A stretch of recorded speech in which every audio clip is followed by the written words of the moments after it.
everyone, and welcome to a new episode on the MCT podcast. On today's podcast, we have Sara Malhotra, we have Siddharth, and we have Chinmay. So today's podcast is going to be really interesting. Why? Because we're going to be talking about food for a whole 40 minutes. So what I want you all to do is I want you all to keep like a snack or a meal next to you all, because you definitely are going to feel hungry at the end of this podcast. But before we start, just a quick introduction. How have you been, guys? What have you been up to actually? And how have you guys been? Sara, why don't you start? So hi everyone, I'm Sara. Think y'all know me, but not we don't know. But other than that, we all know we're in quarantine and in lockdown. So I think the only thing that I've been doing is cooking my way, baking my way, eating my way through quarantine. I think that's the simple and easy way to explain what my whole idea of doing lately is. Yeah. Best. What about you? Hi, I'm Siddharth. During the quarantine, I started baking a lot, which was not something I used to do before. And luckily, the people in my society started to order cakes, so that became a thing. And I also work at a food truck, which is just like 10 minutes away from my house. So that's something that happens every day. So I go there every day to work. Yeah. So that's great, and it's good to know that you guys have been productive during this quarantine. So we just want to know a little bit about yourself, and Sid, we know that you did engineering before you went into culinary segment, and Sara, you directly went into culinary school. So did you guys know back in school, when you were in school, that what you all wanted to do exactly, or how did you, like, when did you realize that? I think I had absolutely no idea what I wanted to do in school, because talking about school and education and then talking about culinary are like poles apart. Like you cannot really relate to what you want to do. But I definitely knew that I wanted to do something in the creative industry, because I know that I didn't have any scope to the literal part of it. Like I was always more interested and inclined on like doing things, like being more creative or like playing with your hands and all those kind of stuff. So I think after I did Manaji, went into Jamnabai, I took a gap year to figure out what I wanted to do. I was not sure what I wanted to do. So I decided to take a gap year, finding it better to space my mind out to know what I really wanted to do. And I always was inclined into cooking and eating, and I'm a Punjabi, so food, butter runs in my blood at the end of the day. So I've always grown up eating. So I think that is my natural habitat, if you ask me. And slowly and steady, I think my mom pushed me into like, just saying, Sara, why don't you try, put your hand into baking. And I think I went for one Pooja Dhingra class, and I took another class, and then I bought her book, Big Book of Treats, and it was self-learning from on there. And I think after that, I pursued education in Le Cordon Bleu in LA, and again I stopped that, and then I took a few months gap again, and I went back to the Culinary Institute of America, where I graduated with an associate degree in baking and pastry art. So that's been my long journey with food. What about you, Sid? In school, I think like my mom never had time to make a good lunch for me. So I think that's how I slowly started to make food, or at least I started to learn to make a sandwich at least. And I remember in school there was this one day where I shared my sandwich with one of the teachers. I think it was Gitika ma'am. And she really liked it. So I was like, okay, I'm not so bad. And but basically that's where I started to learn how to cook. That was during the school days, like in 8th or 9th grade. But it was very basic stuff. Then I think in college I really tried to do everything, from my core, which was physics, to what others do, which is coding. But I didn't like anything as such. And then I was very frustrated. I think I've even told Chinmay and Malik about this, that I don't like what I'm doing.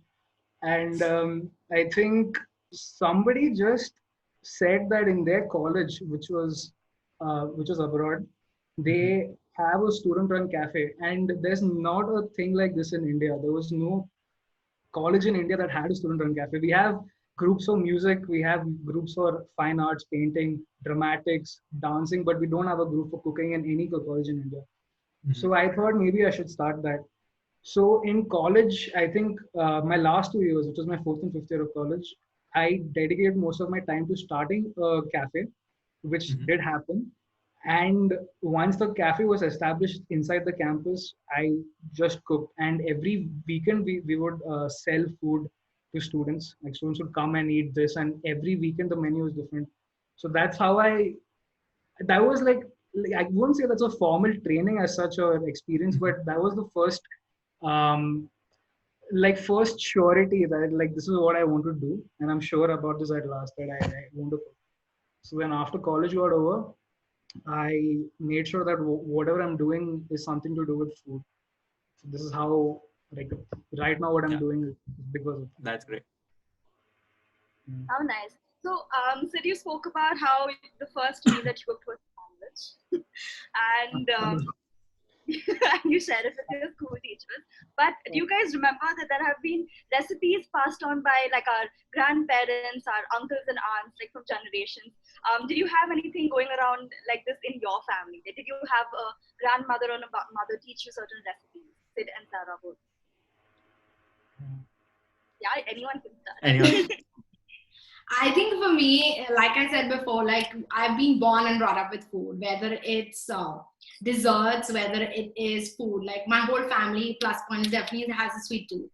That's how I got my liking towards being in the baking industry, because cooking came to me very naturally. Like as a child, I used to always go in the kitchen and ask Didi, like Didi kaise banaya, kahan banaya, whether it was nani, whether it was dadi. Like they know the real essence of being in the kitchen, because at that time they had nothing. Like today, we have so much equipment and so much exposure with the food industry, with equipment that things become so much easier for us to do. Like, it's there. But everything for them was with hand. Like, if I told my dadi that I'm using a machine, she used to be like, machine kaun use karta hai? Yaar, tum haath use karo. And that's where the beauty comes. Like, since I have come to Bombay, it's only me making my dough with my hand. Because even though I use my little beater, it just never turns out the right way. And you find beauty with just molding it in your hand. You get a feel of the dough, like how it's gonna be. So all those things, and it's my whole family, generation to generation, the whole Malhotra clan, if I have to say, that has got me inclined to what I love about food. And like no memories and such like recipe or stuff like that, but always grown to be like to know more. Sid, your grandmother lives in Pondicherry, right? I have seen pictures of you cooking with her. How Yeah, like what?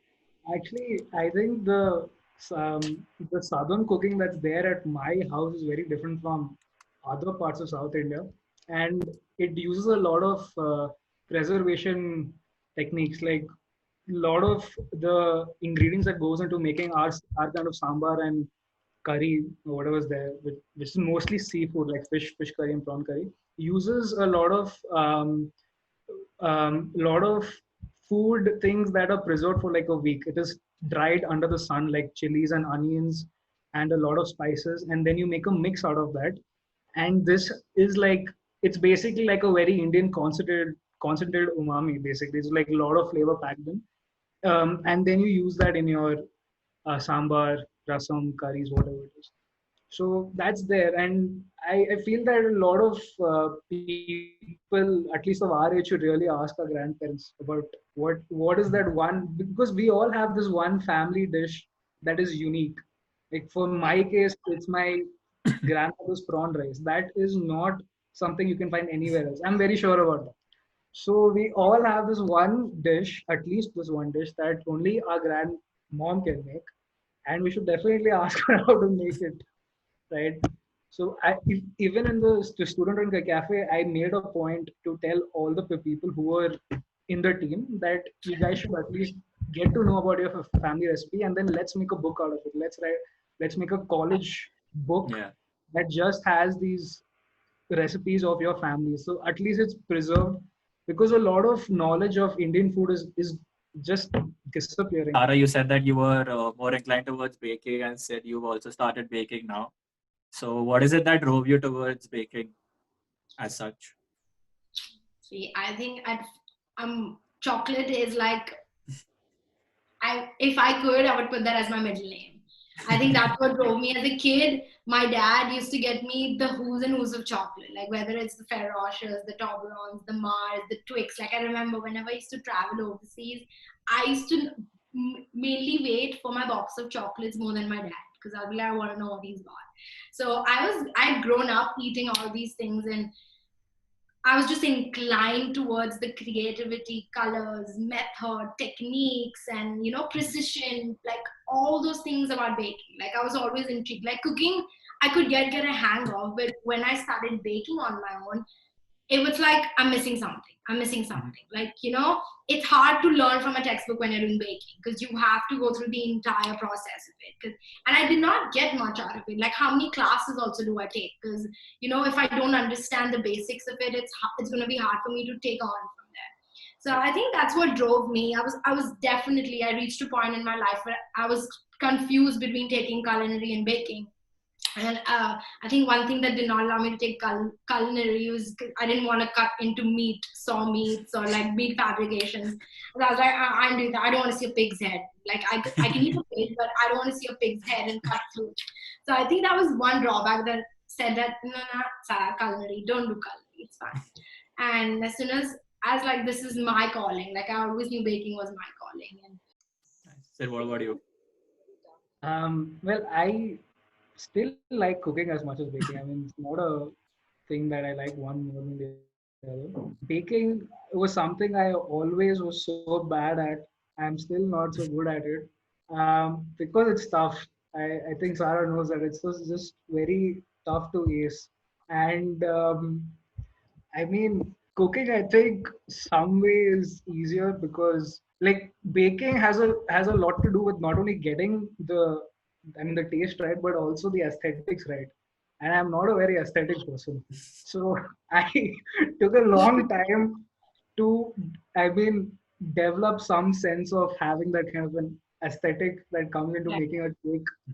And yeah, and I really like that challenge that comes with it. I really like the last 3-4 months I've been baking a lot, and it's become very addictive now that I want it to get better and better each time.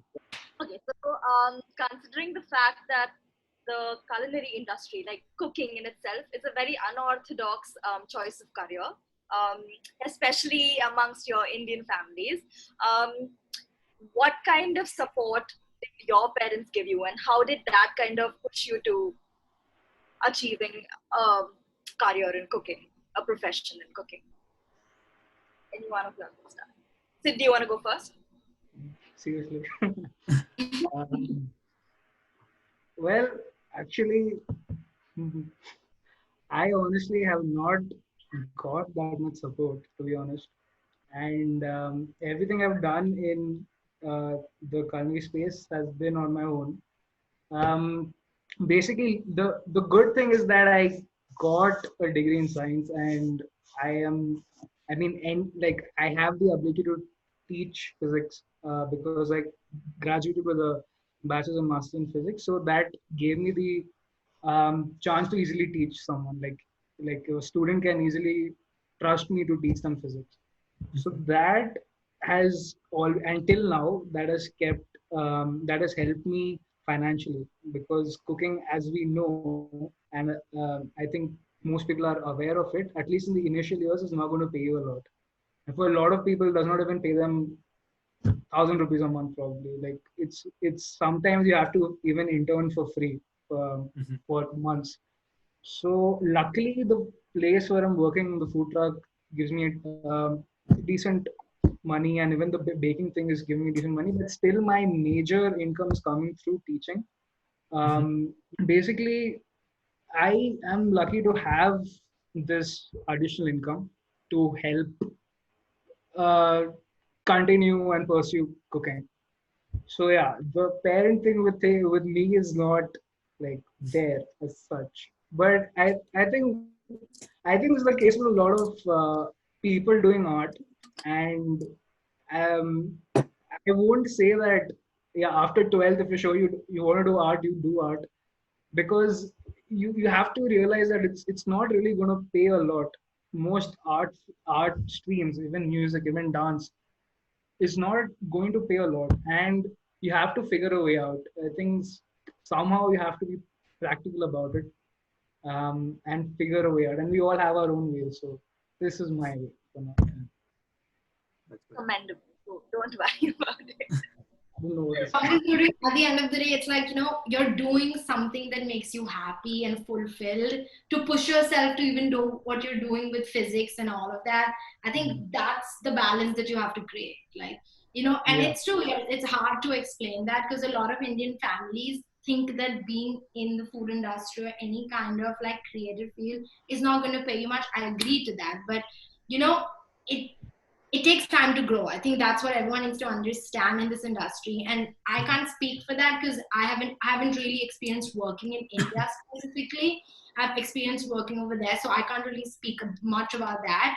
But like, I know that India as a country is growing so much now. Like, people are favoring these kind of creative backgrounds, whether it's filmmaking, whether it's girls working on set, whether it's, girls working in restaurants. I think like people need to come out more and do what they want to do, because a lot of young people look up to these people. Like me myself, like there was Pooja Ring had just come into the being, and as soon as she opened the classes, I went and I met her as a person, and she was the most sweetest person you ever come across. And the only thing she ever did, literally, my mom spoke to her saying that my child wants to get into the industry, and she said, "Let her do it," because you never know what you can contribute to the world, whether it's in any part of the world, like. So I think that's there. The other part is my family did support me. I think they were always like, do what you want to do, because I don't want you to ever say that I'm not happy. I don't want you to put in hundreds of thousands of dollars or rupees into something that you're not interested in and you're not focused in, because you're going to be pretty much nowhere in your life. So even if you want to do baking and you're earning 2,000 rupees a month and you're happy, do it. So I think that was the biggest backing I got. So as you guys know that there are a lot of experimentation going on with food. So what is your take on experimenting with food, and given the fact that there's a lot of combinations possible with experimenting? Said you can go. Well, I think so. I mean, firstly, like for people like us who are very new to the culinary industry, we have to look up to a lot of the good chefs who are doing amazing things. Um, so like there are people who have just really rethought the way you want to dine. Like there are people who are serving food on a tablecloth and not on plate, which is specifically this place called Alenia. And there are people who want to integrate music into the food. So there's this guy called Gagan Anand who really loves progressive music, which is like 24-minute songs, and he has a 24 course menu, and he's like, how do I make sense out of both of them? Like he literally has this dish called The Dark Side of the Moon, which is an album of Pink Floyd, which is basically, if you've seen the album art, it's a prism with white light, and there are seven rays coming out. Yes, we know what a prism does. Yeah, and he's made a dish out of that. He's used the chocolate prism, and he's used white chocolate as the white light, and he's used different colors like yuzu, strawberry, blueberry, and when the customer gets that dish, a song of the album is being played. So he's like, a lot of people are doing uh, very different things, and especially all these Michelin star hotels. They are the ones you look up to as to what are they doing, because they have to stay relevant, and that is a very very daunting task. You have to be creative all the time. So have you ever experimented anything? The one thing that this is one dish that I'm known for, at least in college, which is this Scotch egg of mine, which is basically a Scotch egg is basically you soft boil an egg, and then you cover it with some kind of meat and breadcrumbs and fry.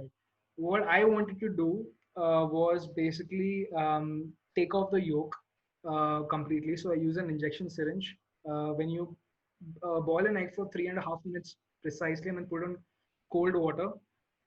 Just after that, you can make sure that the white is just set and the yolk is still very liquidy. You can put an injection syringe in, take it out, and I immediately put it in with a liquid cheese that I make, so that it does not collapse. The egg white might collapse completely, and then I cover it with not exactly a meat, but with not exactly with meat, but something to do with beets and green peas, a mixture of that with some herbs, and then I fried. So this was something that I made for, I mean, an event was there where I had to do this for my entree, and then for the main course there was an egg yolk ravioli because the judges would still want that egg yolk ooze. So Mhm. that's one thing I've done. And the other thing is that I really wanted to experiment with sous vide cooking, as sous vide is basically this temperature controlled way of cooking, and commercially available sous vide machines are very expensive. They're like easily 10 grand, 12 grand. So me and a friend who's also in engineering, we wanted to see how we could replicate this machine. So we just used the unused rice cooker, and we just installed a temperature controller that you can easily find online or in any shop, and somehow we were able to yeah. So using these two things, we were able to create that same sous vide Sorry, machine. I'm so sorry. Mine is pretty much to do with a lot of ingredients because you know how people say that you're so stagnant with like baking ingredients. Like I mentioned, you know, people use similar flavors. Like chocolate goes with orange, you know, berries go with chocolate, vanilla goes with cream. So I think my idea feel like I've always been intrigued how to incorporate Indian flavors into my desserts. Mhm. And like it can be so overpowering because we know Indian palate is like they are used to a gulab jam. So I think that's been my hardest struggle, like how to incorporate that into my piece of food. Like I'm literally trying to make like a cookie where you break it open and you find gajar ka halwa. Like that would pretty much be my sweetest element inside, and then you reduce the sweetness in a cookie. So I think like I'm working on to that. Like you know how I'm making, like if I'm making a pastry, one layer could be just like barfi instead of doing a chocolate. And with cooking, for me, it's like I make butter chicken tacos. So I make a normal mandatory butter chicken. I pickle some red onions with like, I take red wine vinegar, sugar, and water, boil it. And then after that, just slice some red onions. And in a jar, I put some cloves, bay leaves, whole peppercorns, and cinnamon stick. And just leave it in there for like probably overnight.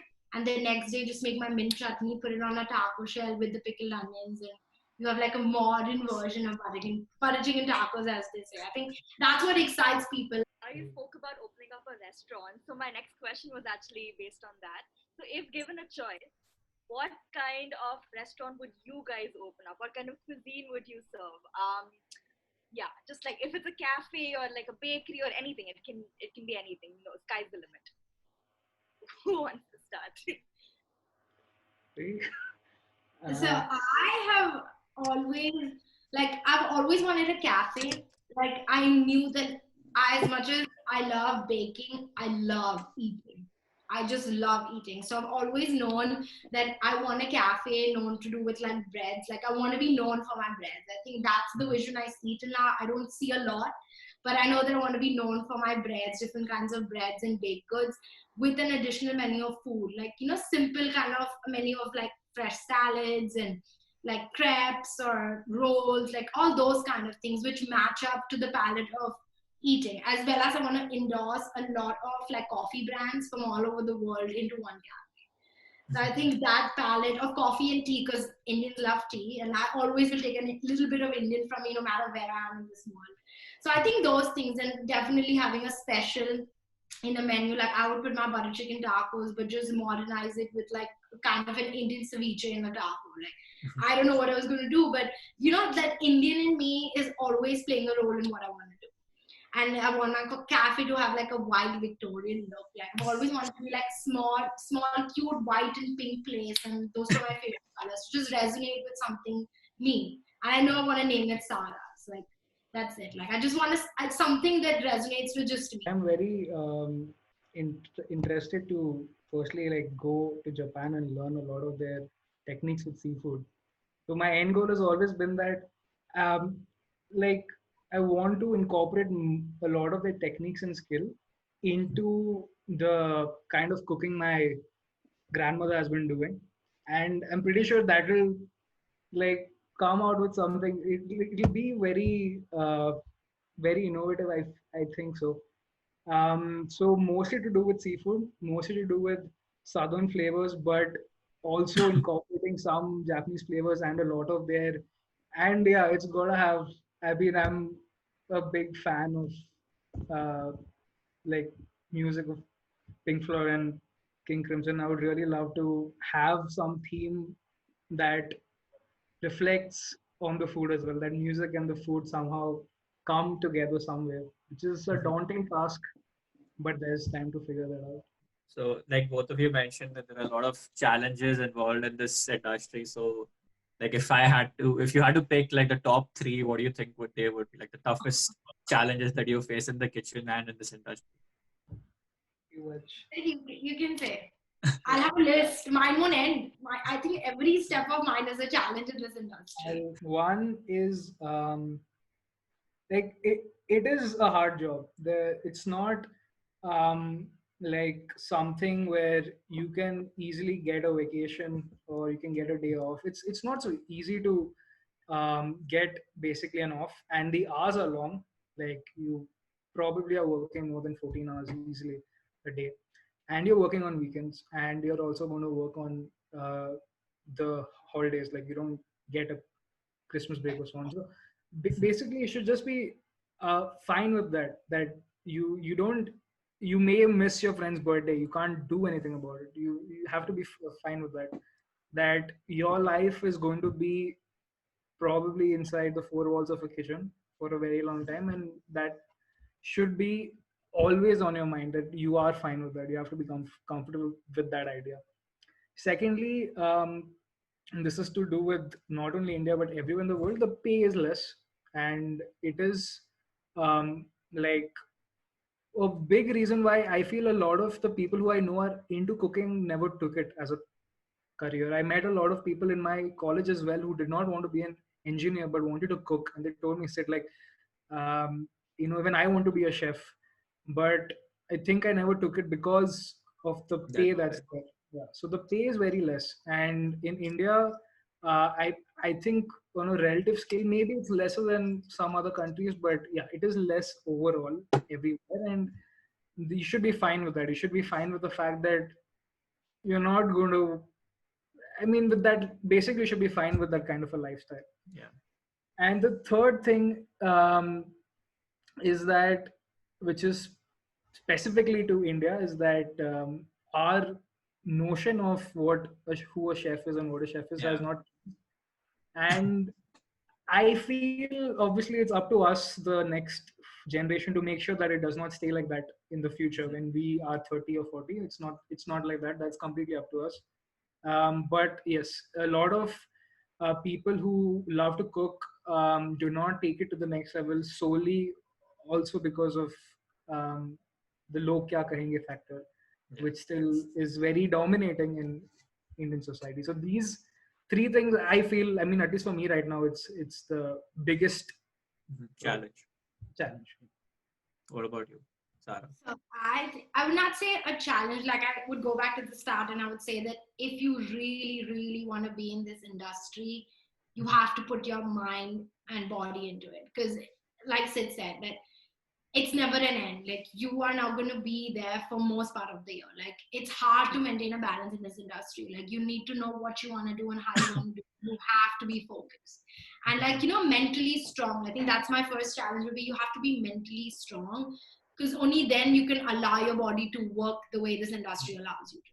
Because there's a lot of labor, there's a lot of intensity, there are a lot of challenges. Like not even these three things sits there. That's exactly what I would pretty much say. But your mind body has to be so stable in this industry. Like any kind of problem, you don't want it to hit your head, because it literally hamper your way of delivering a product, as well as knowing where you want to work, who you're working with. I think that's my second challenge. Where you want to work, what are the people you're working around, how you're going to work around. Because if you're not comfortable in your environment and you're adapting, you're not going to be able to deliver what you want to make, or you've been instructed the way you make.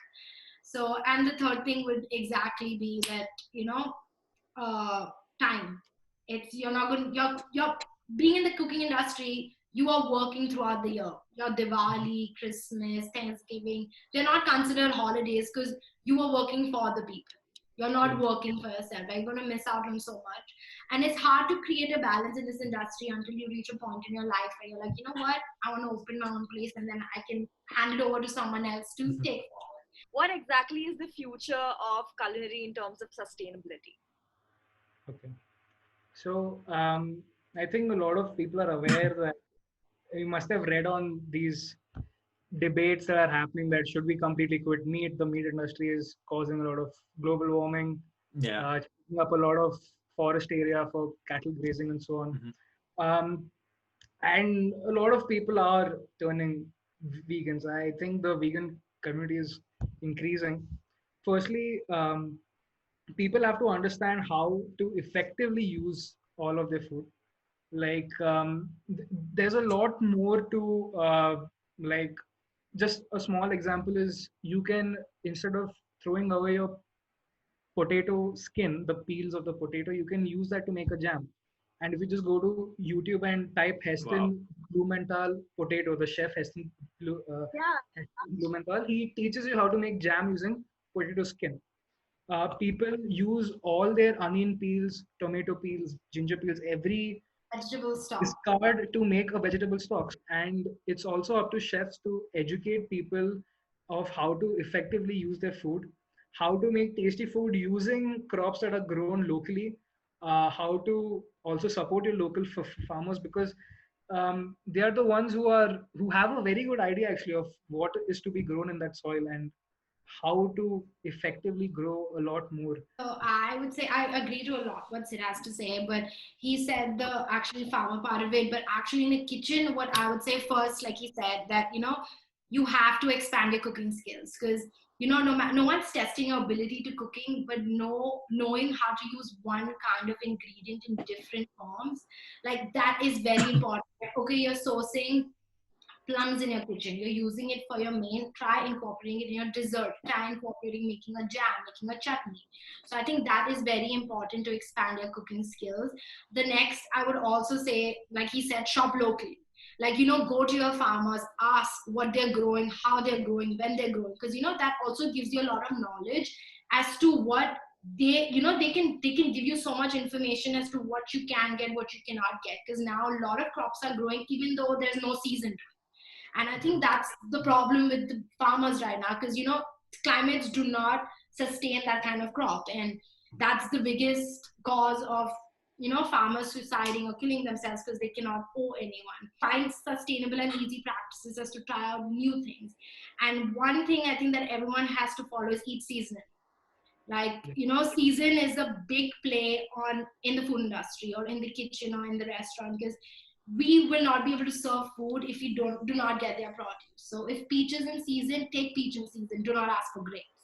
So I think those things in mind, like, your ingredients, where they come from, knowing how it comes, I think those things are very important to learn. And many chefs are doing that.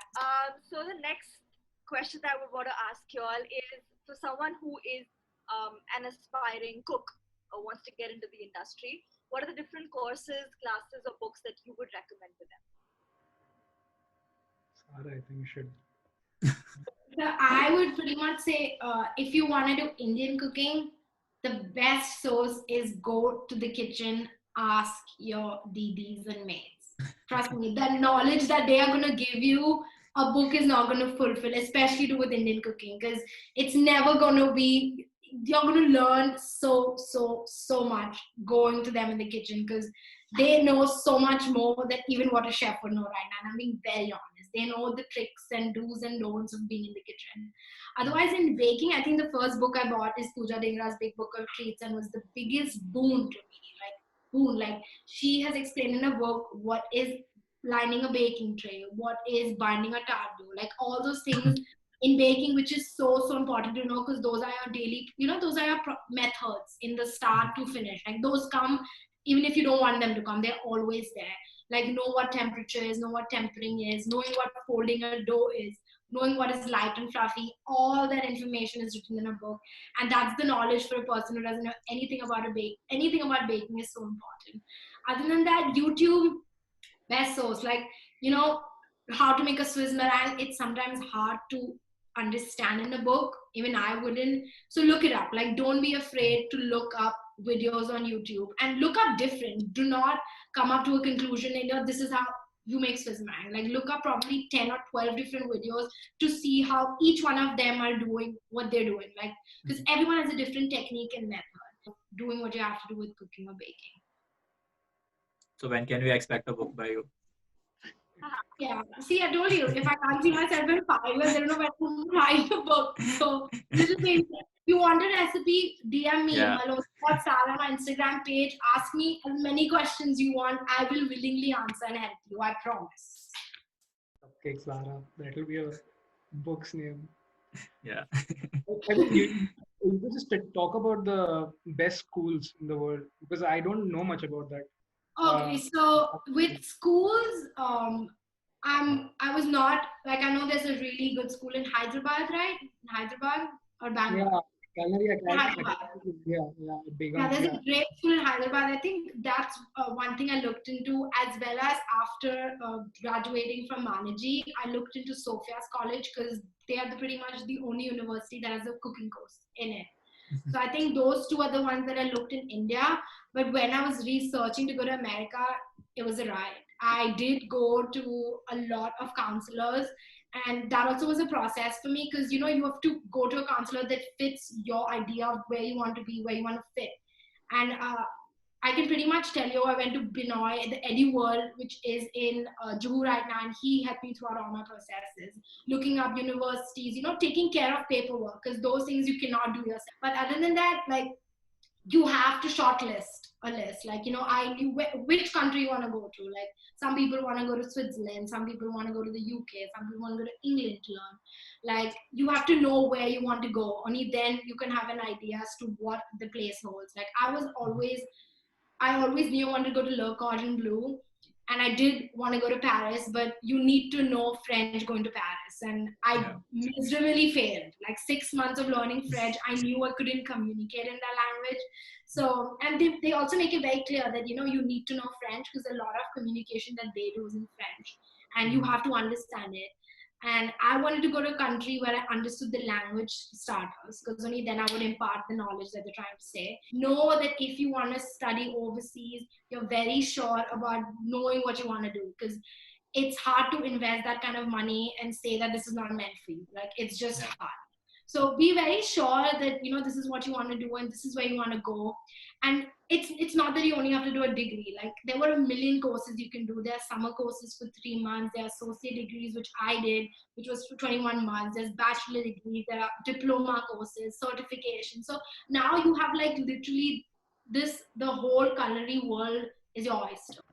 Okay. So now we're going to move into the rapid fire segment. It's just a couple of questions where I'm going to ask you super weird questions, by the way, and just like give your answers in a word or a line. Okay, so you guys are ready? Okay, good. Okay, so the first question is, what's the weirdest food that you have had? Peanut butter and squid. So I've had octopus and turtle soup, but surprisingly, I like both of them. I liked both of them, octopus and turtle soup. Wow. Okay, next question. Sid, this is for you. Okay. If I was going to ask you to make savory dish, okay, with either one of these ingredients, what would you make? Okay, so you have a choice between strawberry and chocolate, and the dish is supposed to be savory. So what would you make? I would make a strawberry reduction to basically marinate a meat and use that in a bowl, but also have a strawberry pickle that has some spices. I would have to work on that, but that would be in the bowl. That would be my dish. Oh, that's nice. That actually does make sense. I don't know how. I'm gonna get now savory ingredient on Yes. for sure. For sure, I know that's gonna be me. But with one of these two ingredients, one of them is peas and the other one's potato. Choose one and make me a difference. Peas and potato. Yeah, either one, either one. The one, yeah. Mutter, as in peas, as in mutter. Yeah. I would definitely, what I would do, I think I would use potato, but I would not use the whole potato. I would take the potato starch and use it as the water base for any kind of rice and pretty much make like a sticky rice. With like mango or like mango and sticky rice. Simple. Like that. That's nice. Okay, next question. Your favorite chef? Oh, Anyone? That's such a hard question, Lord. it's tough, very tough, but Very for tough. This is such a There's tough question. one that comes to your mind instantly. for me, the first name that came into mind was Grant Achatz, who's the founder and head chef of Alinea. But I also like Gagan Anand's work a lot for the fact that he's put Indian cuisine out there, and there's a lot of respect for Indian cuisine now because of it. I really admire his work a lot.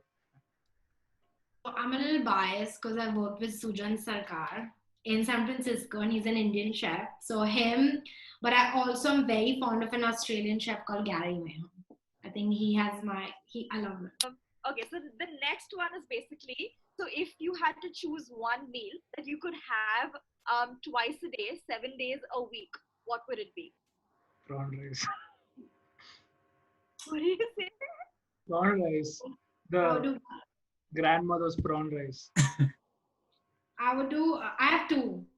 Yeah, you One can is say. chicken curry and rice and tuar dal and chawal. 24/7, I could eat that like all day. So the next one is a cute one. You guys have watched MasterChef, right? In Australia, India, America. So in the introduction, you have the participants pose with an ingredient or pose doing a certain action that they love doing. So like if I do like baking, then I'll be throwing flour somewhere. So what would your character, what would you be doing if featured on a MasterChef? What would your character be doing? I think I know. And A when whole bowl of chocolate which is moving 20%. That's my action soul, like literally just chocolate. Love it, Pretty love much may even lick my finger and be like chocolate. That's it, for sure. I would just do a knife flip, like flip a knife. Scary? Is that scary? It's I've been like practicing if that. I go somewhere else and kill someone. Like, oh my god, I'm sorry, I cut you. Didn't catch my knife. Now the last one. It's a question that there has been a lot of debate on. What is the most overrated ingredient? Turmeric for underrated, and Amul cheese. Amul cheese cubes, processed cheese for overrated. I think for me, underrated is eggs because without eggs, it's so hard to bake. And overrated, I would say nutmeg. I really don't think it involves that much of a flavor profile because I would prefer putting half a teaspoon more of cinnamon powder than putting nutmeg. So yeah, those were our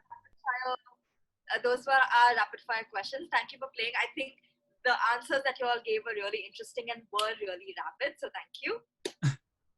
Yeah.